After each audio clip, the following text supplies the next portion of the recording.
Салам достор, сиздер менен мен Арген Камалдинов. Декларатор сайтына болгон саякатыбызды улантабыз. Бүгүнкү чыгарылышта министрлер кабинетинин төрагасы Акылбек Жапаров тууралуу сөз кылабыз.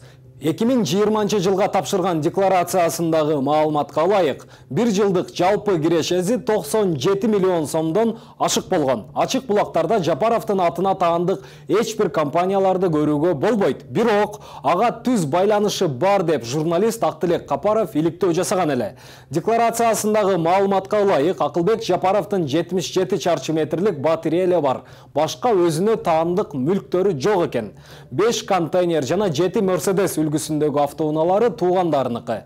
2015 жылы тапшырган декларациясында бир жылдык кирешеси 81 миң сомдун тегереги, 2016 жылы 726 миң сом, 2017 жылы 892 миң сом, 2018-2019 жылдары бир жылдык кирешеси 900 миң сомдун тегереги болгон. 2015 жылдан 2020 жылдагы кирешеси дээрлик 10 эсеге көбөйгөн. Тагыраагы 2020 жылга тапшырган маалыматка ылайык, жалпы бир жылдык кирешеси 97 миллион сом болгон. Ушуну менен бизге бөлүнгөн убакыт соңуна чыкты. Көрүшкөнчө.